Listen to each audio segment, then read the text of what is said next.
Our next guy, our guest is fit.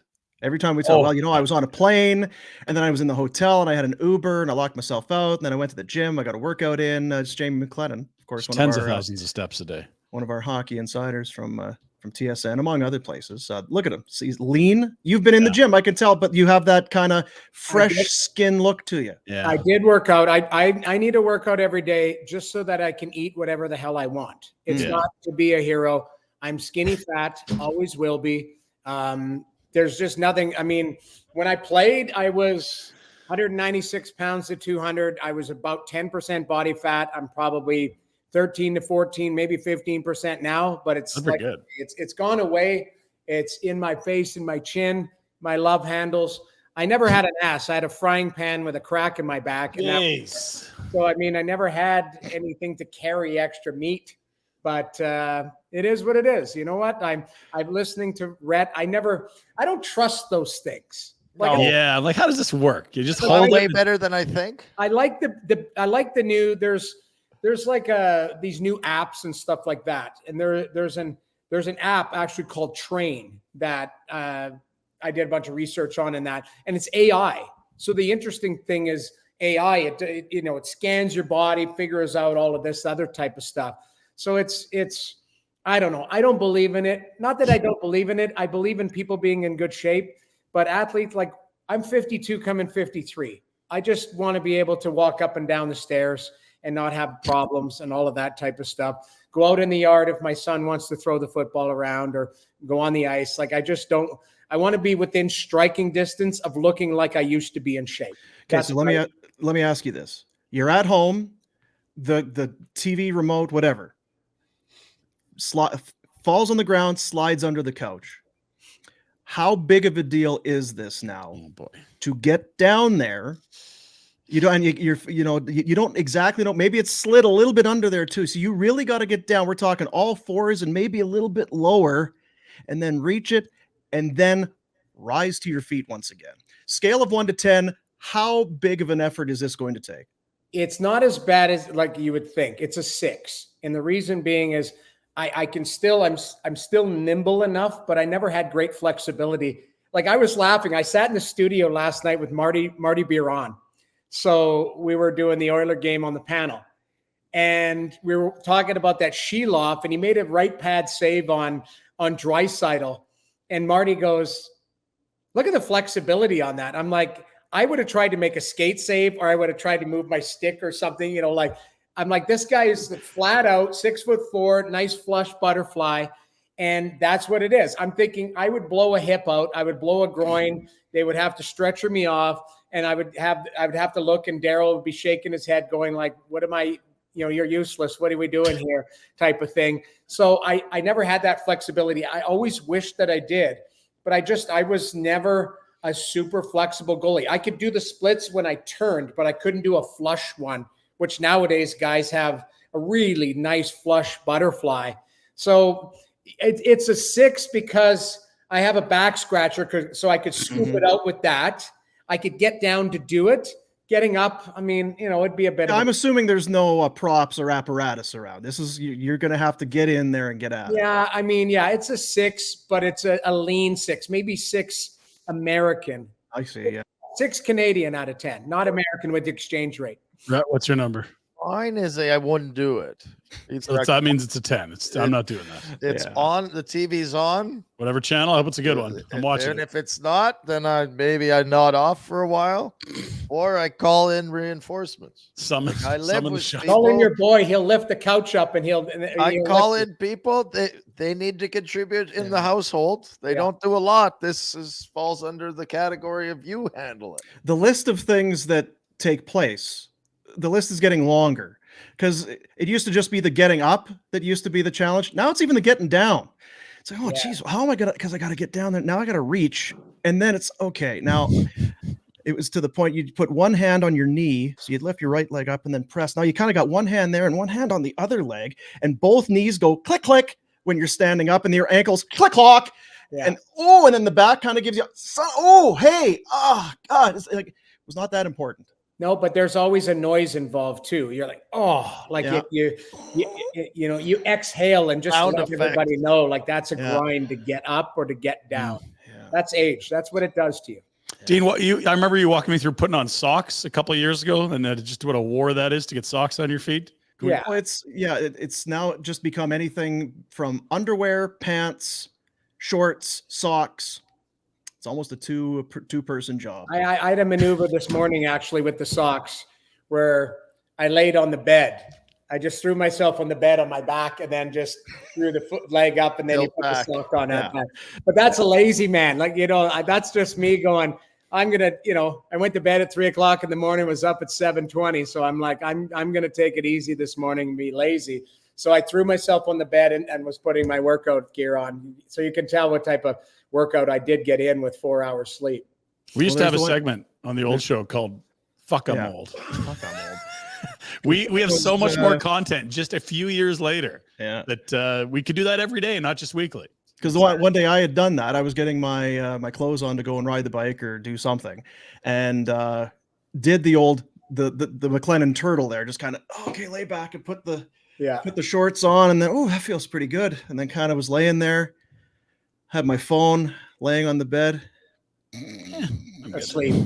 Fell asleep, woke up. I guess we didn't get that 30-minute high tempo bike ride in that we were planning. It happens. God damn. I don't mind it. Yeah, I suppose. Well, let's get at it. We talked a lot yesterday about Stuart Skinner, Calvin Pickard. Is this a ballsy call? Is this crazy? Is it panic? Block? Is it panic? Now, how do you ever go back to Skinner? All of that. And this is not to put feathers in our respective caps, but we all kind of felt this feels like an Oiler night anyway. And I bet we're going to come back and we'll discuss this. And it'll be less about Skinner and less about Skinner or Pickard and more about something else. And I feel that's kind of where we're at. Pickard was fine, but I don't think he accomplished anything that Skinner wasn't going to accomplish. I don't know that Skinner would have been better, but I guess just your thoughts being the netminder on Skinner coming out of game 3, the move to Pickard for game 4, and then Pickard's performance having not played since the 14th of April. Okay, so I got to give credit where credit's due. So Mike Kelly's a good friend of mine. He does analytics. He works for the NHL Network. He works with Sport Logic. So he tweeted out yesterday, Stuart Skinner, goals saved above expected, this playoff and last playoff. And he's like, I would show it to the screen. I have it on my phone, but it's insane. Look at the red. Like there's only 4 green. That means in all of these games, only 4 times he was above goal save above expectation. Yeah. Everything else he was below. And in this second series here, that was versus Vancouver, like it was all red. Yeah. So what his point was, and which I agree 100%, is we know what Skinner is. You know that you were getting below average goaltending. So Pickard wasn't going to be a high risk. Here's a 32-year-old veteran. If he could just give you a league average, 9 out of 10, they'll win a game. And I would say this. There was a couple saves early on the penalty kill, the 4-minute penalty kill of the Vander Kane. Pickard made a couple really good saves. If one of those go in on Skinner, it might be a different game. It just might be, they pucker up a little bit. They maybe don't realize they can get it done 5-on-5. And the game might look different. In the second period, they give up a 2-on-1 and Besser's got a clear lane to the net and Pickard makes a really good save. Yeah. Maybe Skinner makes that save, but maybe he doesn't. So last night, they had their best defensive and goal save above expectation game tied together. Mm-hmm. And, I thought they were the better team. They held on near the end. It got a little hairy, but they were the better team. But they just got competent, good goaltending at the right time. And that's, whether it was a ballsy move by Knobloch, it kind of was because you got your 25-year-old 59-game starter who you have under contract for a couple more years at $2.6 million. But you're trying, like, to me, that might have been their season yesterday. If they lose 3, if they go down 3-1, I don't know if you're going to beat Vancouver 3 straight. So it was a gutsy move, but it was the right move. And I think you live for the day and you apologize later if Stuart Skinner's got hurt feelings. But the bottom line is you won the game last night. So there were some big things that I took out of. I thought the coach deserved a lot of credit. It's gutsy to go to the other goalie. He broke up McDavid and Draisaitl, which now all of a sudden it's spread out that you got other players involved in the game. Holloway, Ryan McLeod, Warren Fogle, guys like that. Evander Kane looked like he had some spirit last night. And then he broke up the D pairing because Ceci and Nurse had been caved in. Brutal. Caved in. And he put Ceci down with Kulak, and he had Desharnais with Nurse. Now, I don't know if Desharnais is a top pairing guy. I don't think he is. Nope. But on that particular night he was. And you know what? He did a good enough job. You can come back to it later. But he did not sit idle and go, oh, we're just going to roll back the band. I believe in the guys. And what he did is he had some massaging of the roster, and it all worked last night. So they go back to Pickard in Vancouver then for Game 5, you'd assume? I would, yeah. I think you give him an opportunity to maybe even a short-term run here. Like if he can catch lightning in a bottle here and the team can feel pretty good. They last night on the broadcast, I thought it was interesting. They pointed out that at the exact same time last season, Aiden Hill took over for Larry Brossoit. And, that's kind of sprungboard the Vegas Golden Knights. He gave them that stability and Vegas won with Aiden Hill and net. Now, I don't know if you're going to march all the way to the finals or win a Stanley Cup with Calvin Pickard. I think what you need is both of them. I think we will see Stuart Skinner again at some point, but you're trying to win games. And right now, last night, Calvin Pickard gave them their best opportunity. You're going to have to go back to that because I think Vancouver's going to have a response. Rick Tocchet did not look happy and did not sound happy after the game. Well, they're rolling some AHL guys like that Amon and Linus Karlsson. Like those are some Abbotsford Canucks playing. Like that tells me something's not right. And I think you could get more from Hoglander and a few of these other guys that have been good players this year. Pettersson's been invisible. I thought the Oilers were very sound, and I thought the Canucks were really bad.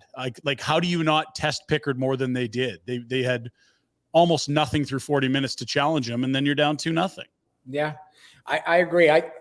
Talk basically said we got 6 passengers, and that's a lot. That out of 18-man roster, yeah, absolutely. And I'd be honest, like Sheloff, I thought was really good again. That score could have been a lot worse. Like he made some really good saves. So what about the last one? Okay, can I jump in? Yeah, the last one's not the goalie's fault. Yeah, there's a lot that happened. That's not the goalie's fault. JT Miller wore it post game. I'll say block that. the effing shot. You've got or get out of the way. Exactly the right thing. I mean, Draisaitl tries to put it in. I didn't realize that. Tried to put it in from behind the net. It looked like, but blah blah blah. You leave Draisaitl back there. You don't attack him. You've got 5 guys in front. You're in total point. You watch this play here, and now Zadorov has already muffed one to get it out. It goes down low. Hronek gets hammered. You've got two Canucks on the puck. They lose that battle. Miller flies the zone. Okay, it's okay. So now still grab a hold of it here. It's still in your zone. Hronek gets barreled over by Kane again. And I just don't know how the pass gets through. And look I thought of you, Rhett, every time. You want to block win a it or Stanley Cup, get out of the way. Block those shots. Well, Lindholm and Miller were both in the eyes of the goaltender. Like literally, they have if you look at the behind the net view, Sheloff gets to the top of the crease, he goes down. Now listen, anything through the body, I don't like. That's for me. We'll call it the 6-hole or whatever. I didn't like it through the body, but he doesn't get a clean look at it. He's looking at, and he's got Lindholm's ass and Miller's ass in his sight line. So he doesn't track it. You've got to find it, but he doesn't track it. You've got 2 Canucks players that got to get into that lane or challenge that shot. Because we're old and we reference things that we lived. I can remember Game 5 in Detroit against the Red Wings, Stanley Cup, the 04 run. Stefan Yell, it's the exact same situation. We're up by a goal. Stefan Yell, the only difference is Detroit had the puck for like a minute in our end, and Yell blocked like 8 shots himself. You have to block a shot. they cheated getting the puck out, and then they still don't suck it up to block. That's if I was talking, I'd be losing it. Oh, and he said afterwards, says there's about 4 or 5 soft plays that lead to that goal. And I almost wonder, I mean, you guys played from the Vancouver standpoint, because I was watching with my kid. I said, you know what, this isn't good here. Vancouver thinks they're going overtime. All right, we got the goal. Okay, perfect. So we'll get to overtime. I'm going to have a banana when I get in there. I'm going to definitely have a shake, and then I'm going to get... that's bad luck. Anytime I had an orange or a Gatorade in between periods, we'd lose the game. It's bad luck, Dean. Whatever the refreshment might be, it just felt like they thought, okay, we got it to overtime. Perfect. Yeah. This is great. And trouble was, there was about a minute left, and the Oilers found a way. Well, and it would have been easy for the Oilers to go, hey, let's just get it to overtime and regroup. Yeah. I give a lot of credit to Evander Kane. Yeah, that hit changes everything. And that's what I think it was Draisaitl said post-game. He said, a lot of people would probably thinking about overtime, but when Evander comes in and absolutely rocks the D, okay, everyone's back on their toes. Like, yeah, there's still time here. Yeah, and they made it happen. I mean, Kane goes through Hronek, disrupts Zadorov along the wall. Draisaitl, they were talking, does that a high stick at the blue line or not? It looked close, but I mean, it still was shoulder height. Bats it down. Ekholm kicks it to him. Like, they just had a plan. It was, they weren't going to give up on the play, where Vancouver, I think after that Kane hit, the Oilers didn't give up on the play, where Vancouver was like, hey, we're just going to get this to overtime. And all of a sudden it's like, whoa, we're in one here. And everyone's kind of half-assed getting to their spots, and it cost them one. But, I would have argued that Edmonton should have won that game last night. They deserve to win. They deserve to win that game. But let's see, this is the one thing that Edmonton, and I would challenge the maturity of the group here. Are you going to sit back and rest on your laurels and go, hey, we tied it up now. You got to hammer down, because if I'm reading the press or listening to it, Vancouver's going to have a response tomorrow night. JT Miller called himself out. He did big time. Post game, he just annihilated himself. They were asking questions about the team. He said, look, I don't want to talk about the team. I don't want to talk about the collapse. I'm so disappointed in myself. I made too many mistakes on that game-winning goal. We've got it right here. Point, he's like, I got to block it. Yeah. Yeah. We've got it here. Here's JT Miller. He was asked a number of questions. This is near the end of his availability. Does the mindset change when you get the 2-2 goal and thinking just trying to get the game to overtime? Were you guys too passive, do you think, in that last? No, I think I had a rush chance before that. I was in the wrong spot in the D zone and then didn't block the shot. So maybe a breakdown and ended up in the net. With power play, you talked this morning about how you guys needed to be better on entries. I'm just going to be honest with you. I'm tired of talking about it. I'm just going to tell you the same thing. Are you more upset with the finish, GT, or the way you guys played? Because it seemed like you played pretty well in the second and third. I'm pretty upset with myself at the moment. That was a pretty big play at the end of the game there. That pass should have never got to Bouchard, and certainly shouldn't get past me. So already can't see anything.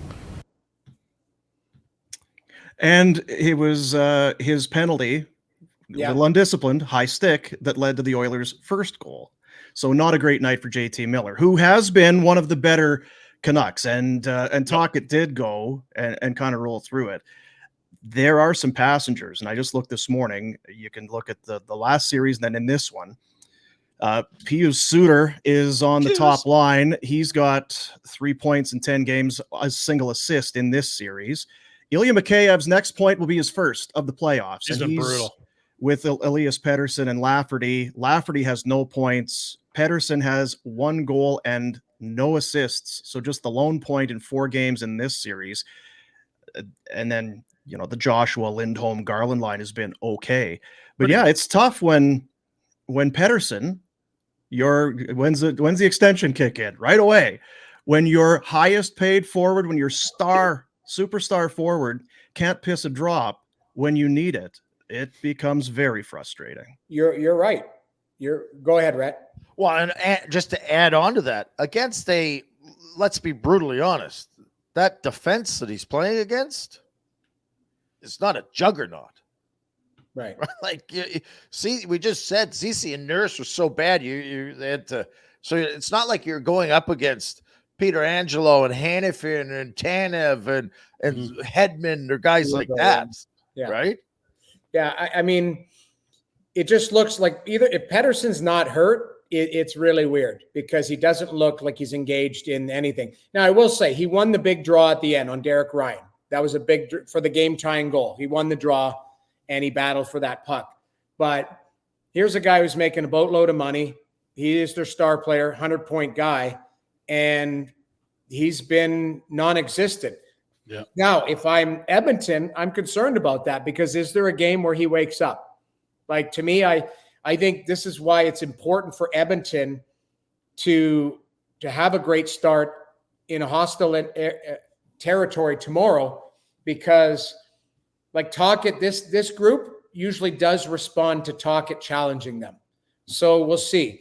Now maybe Edmonton's got to find a way to solve Sheeloff because he's been teetering a little bit. Like he's made some great saves, but there's been lots of chances around it where it's like, it hits his toe, gets caught under his pad. It hits the post on the short side. Like, you've got to find a way to execute if you're Edmonton, where these close games, you've got to find a way to separate a little bit. But I liked Edmonton's defensive game last night. I thought they were really engaged. There wasn't much time and space for anybody out there.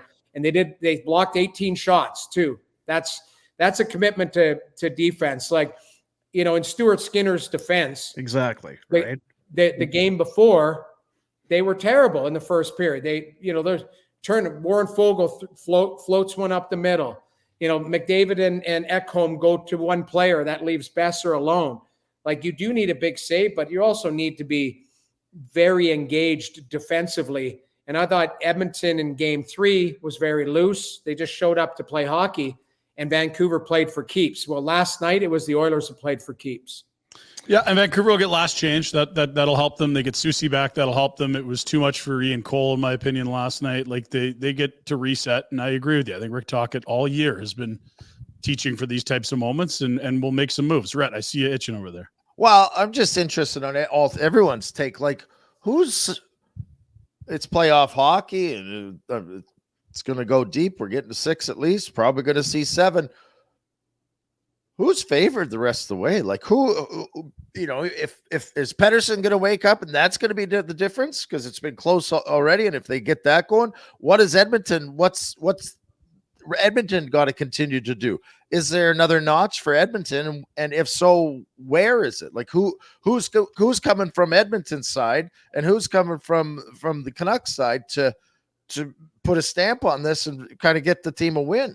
Okay, well, I would say I'll go to both sides. So you're right. Like, everything that Boomer just laid out, the numbers wise, whether it's Mikheyev entering, Pettersson, guys like that who've been held off, Lafferty off the score sheet, there is room for improvement there. But the one thing, if you look at, Vancouver hasn't generated a lot of shots on goal even. Like they didn't against Nashville either. Exactly. Like, and it seems to be a common theme. So you need more from players in Vancouver. Edmonton needs more of a 5-on-5 game. They got one from RNH, which was a really good play in the neutral zone by Ekholm, takes a hit to make a play. But, I'm looking at Warren Fogle. I'm looking at Ryan McLeod. I'm looking at Corey Perry really hasn't offensively entered into, like, the Oilers have Dylan Holloway. They've got guys that depth when the team was really deep this year. It was the secondary scoring that had pushed them through. So instead of having to roll Draisaitl, McDavid, Hyman, Ekholm, and Bouchard 30 minutes, he spread it out last night. And I thought he included a lot of players that looked a lot better. So Edmonton, I think, has more because Evander Kane hasn't had the Evander Kane game, which he's possible of doing. He is capable of having a Gordie Howe hat trick or something to be an impactful player. RNH scored last night. Hyman hasn't been, Hyman's been okay, but he hasn't converted some of those backdoor passes that McDavid's fed to him on the power play. You could really see they're taking it away. So I think Edmonton's got more to give as far as their weapons, but I would argue, Vancouver, their players have more to give too. So I think it's a coin flip from here on out. But I guess my coin would lean towards the 2 best players in the world, and that's plays for Edmonton. And the betting websites where are you not grew up. coins. Let's be very honest. It's a lot about where you grew up. Canada.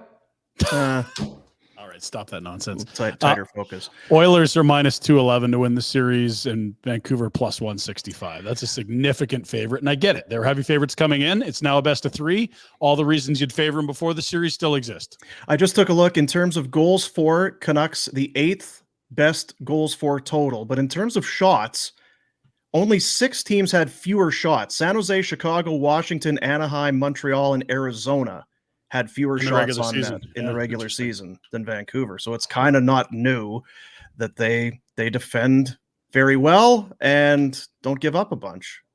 And the power play, it's got to be a killer for a team that's playing the Oilers and you take a penalty because you feel like, okay, now we've got to score at least another one than before this penalty because they're going to score.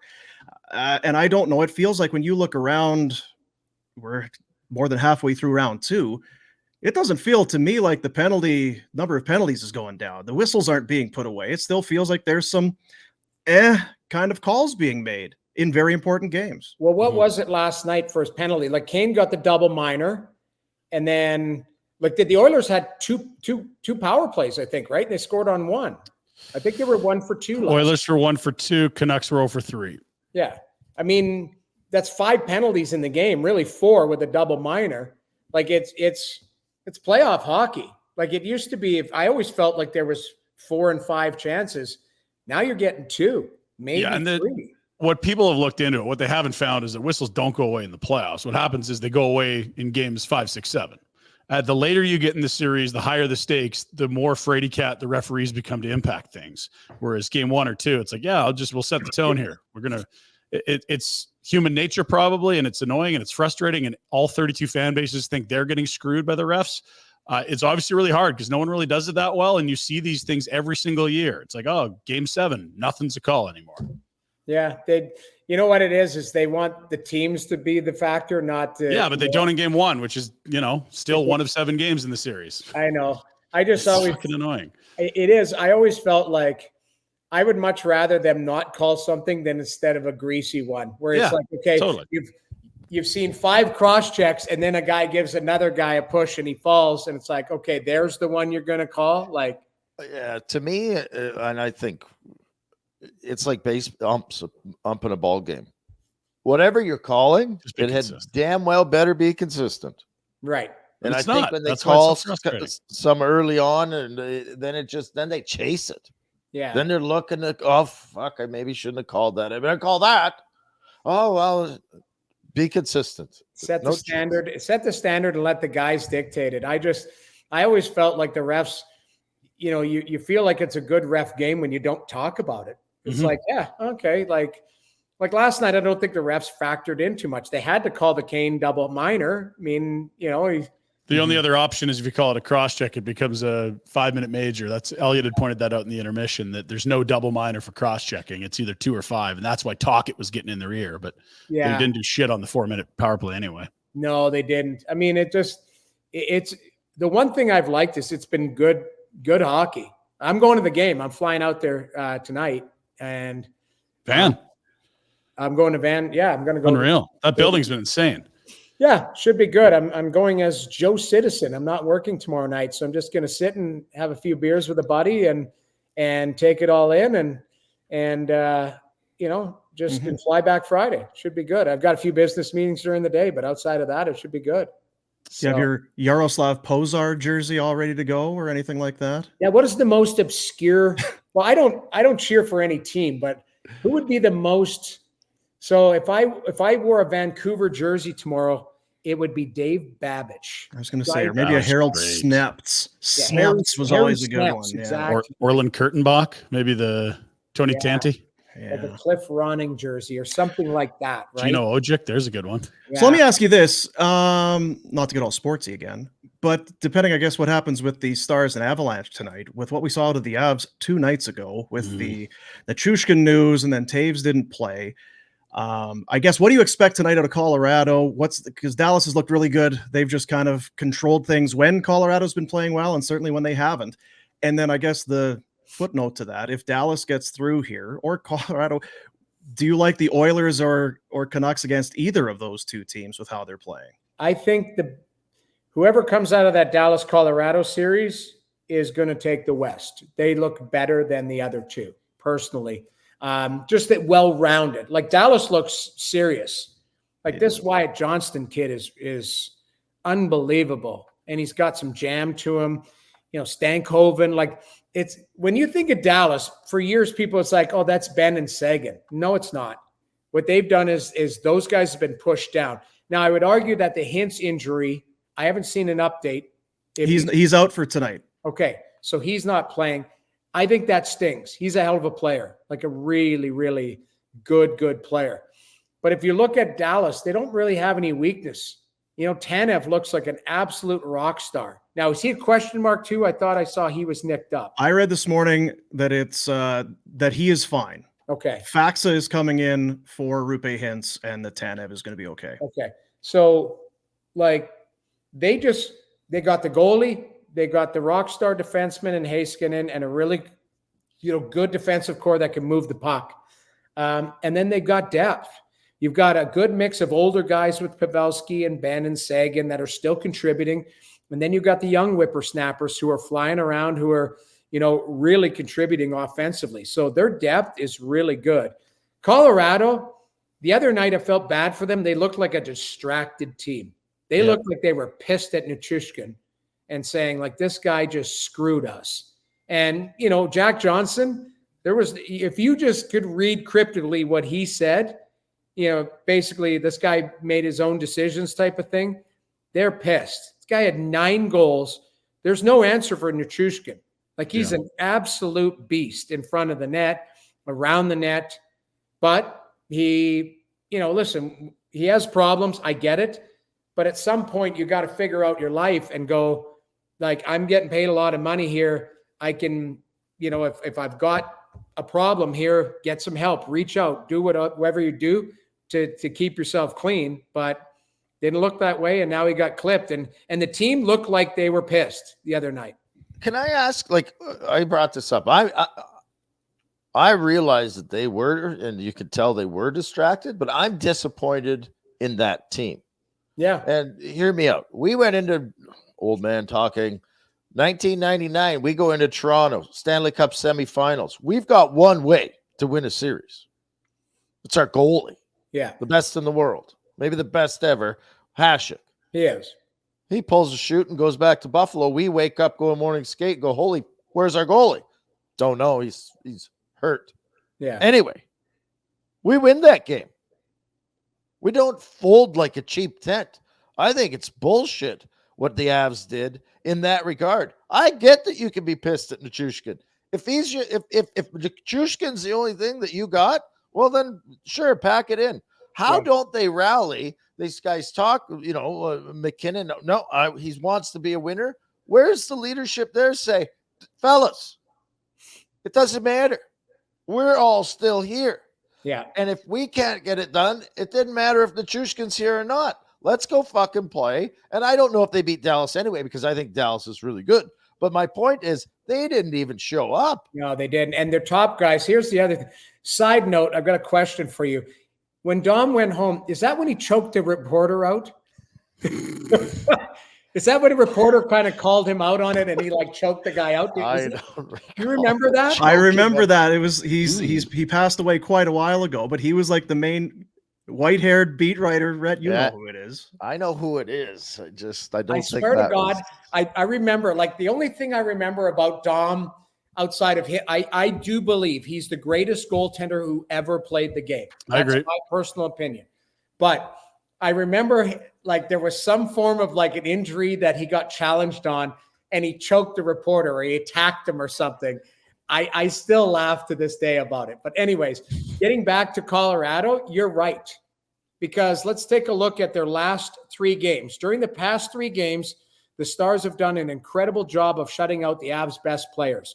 Cale Makar has averaged almost 27 minutes, 0 points, -6 in the last 3 games. Nathan McKinnon has played 23-30 a game, 1 assist, -6.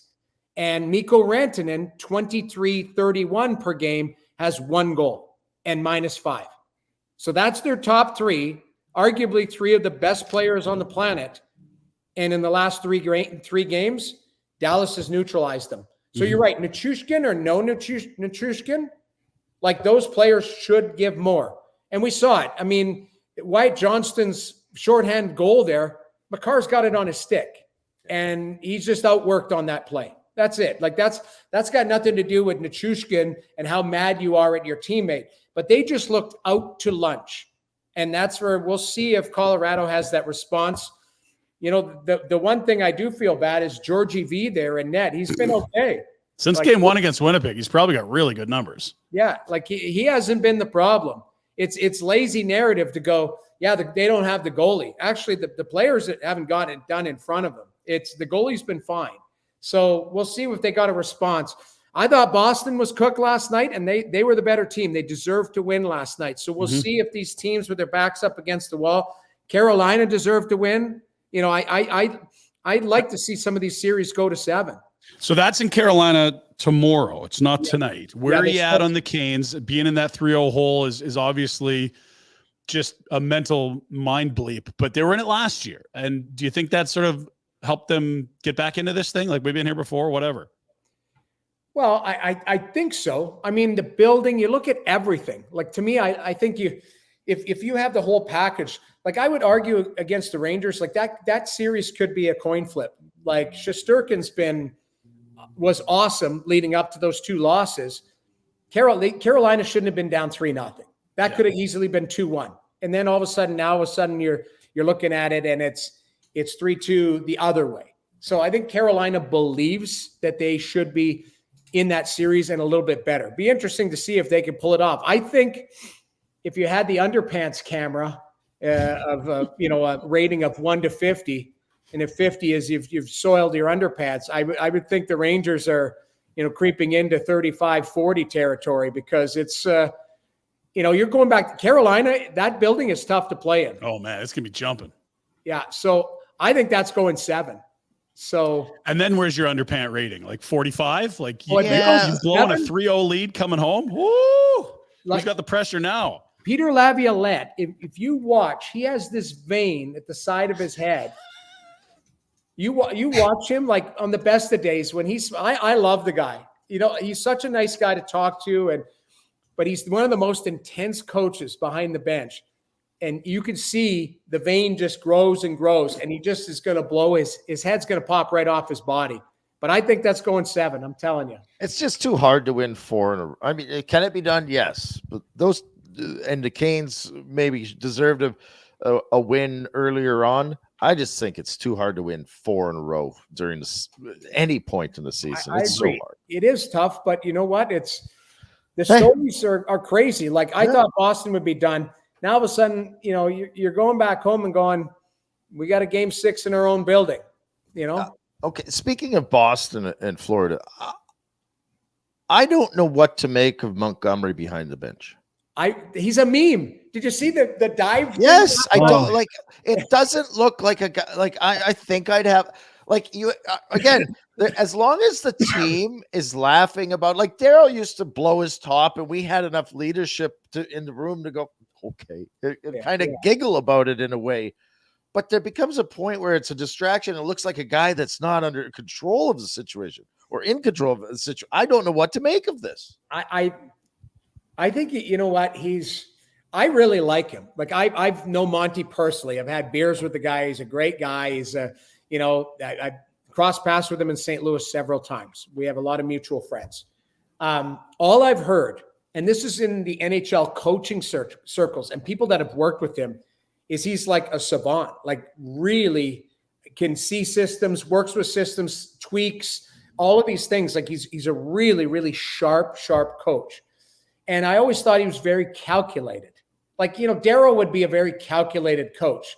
I saw a clip and I was laughing about it yesterday. Somebody said where he was trying to draw attention off his team in LA. And he's like, John Gibson is the greatest goaltender of all time.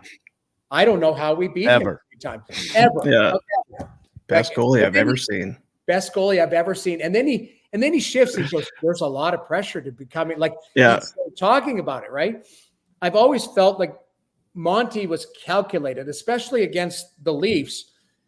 Like they come up to Toronto and he's complaining about 2 days off in between. Like, why are we spending more time in Toronto? We're the top seed team. And you're like, what? I never even thought about that. Like, I feel like some of it's calculated, but I get where you're coming from, Rhett, because when I watch coaches, Chris Knobloch, he doesn't wear the score. He doesn't wear, like, he's just kind of a garden gnome back there, which is in a good, it's a good thing because he's poised. He's not. You see Skinner play the puck out of the trapezoid? Looked like he was fucking. No, that was the only time you saw him do anything. He was like, I know, like that. Full Adam Gase there for a bit. But outside of that, Monty has. It's almost like throughout this playoff, you've seen him get more animated. Yes. Mm-hmm. And last night, I'm watching that live. I rewound it 20 times. Because my kids were dying laughing. They're like, Daddy, what does he do? The best part, the dive. But then this part, like, what? Like, he looks like Mr. Bean back there, like, doing.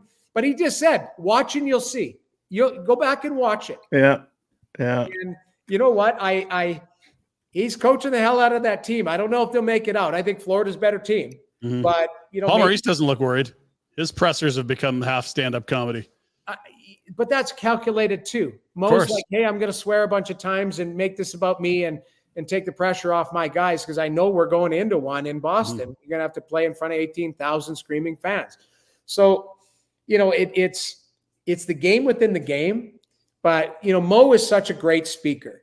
If you've ever spent time with him or whatever, like he worked at TSN. He's a really sharp guy and he knows, I think he reads the situation very well and what's called for.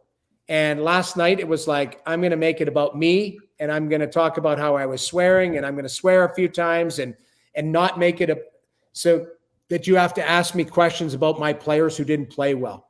Mm-hmm. Like that's because not once did anybody put up their hand and go, hey, did Verhaeghe let go of Geekie on that first goal? Do you need more from him? Like you weren't talking about any of his players last night. You were talking about him.